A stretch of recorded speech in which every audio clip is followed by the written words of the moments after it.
in iterations. Uh,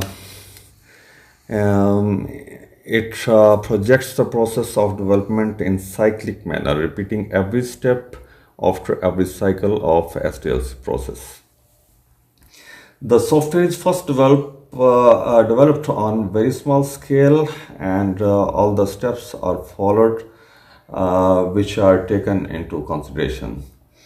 Then on every next iteration, more features and the modules are designed, coded and tested and added finally to the software.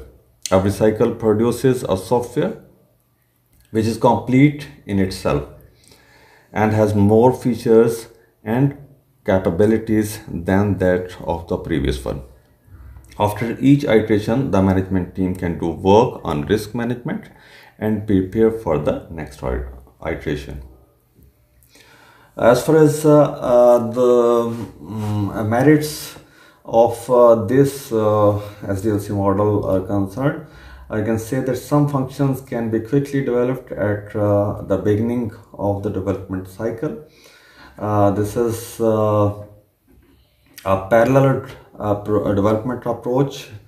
The progress is very easy and measurable, and shorter iteration is the easier testing and debugging provided by iterative method, and it is also easier to control the risk as higher risk tasks are completed first in this model. And flexibility and readiness to the changes in this in the requirements is also offered by this model. The disadvantages of this model, iterative model, requires more resources than the waterfall model, and consistent management is required in this model. And issues with architecture or design may occur because not all the requirements are foreseen during the short-term planning stage. This is also a bad choice for the small projects, and processes are difficult to manage, and the risks may not be completely determined even at the final stage of the project.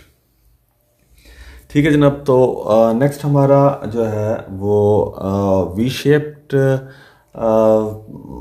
Model है software development life cycle का. The V shaped model basically overcome करता है waterfall के drawback को, waterfall model के एक drawback को, क्योंकि हम नेक्स्ट स्टेज पे सिर्फ तभी मूव कर सकते हैं जब हम प्रीवियस स्टेज को फिनिश करते हैं. So we can say that the major drawback of the waterfall model that we can move to the next stage only when the previous one is finished, and there was no chance to go back if something is found wrong in the later stages. So V model provides means of testing our software at each stage in reverse manner. At every stage, test plans and test cases are created to verify and validate the product according to the requirements of that stage. For this reason, it is also known as verification validation model. अच्छा, verification और validation model में जो difference है उसको ज़रा हम clear कर लें. Verification is basically a check that it is a check that whether the software conforms to the specifications written in the requirement document.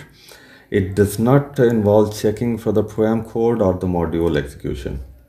So you can say that this is a human-based walkthrough or inspection and overview of the technical documents.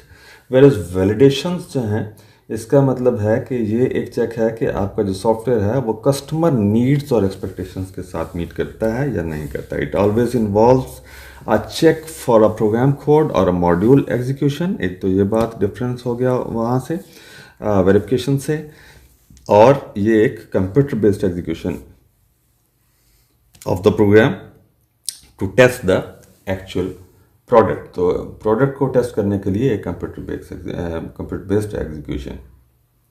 तो V shape model की जो benefits हैं और merits हैं या advantages हैं उनकी बात करते हैं।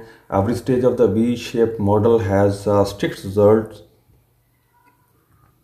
so it's easy to control, and testing and verification take place in the early stages.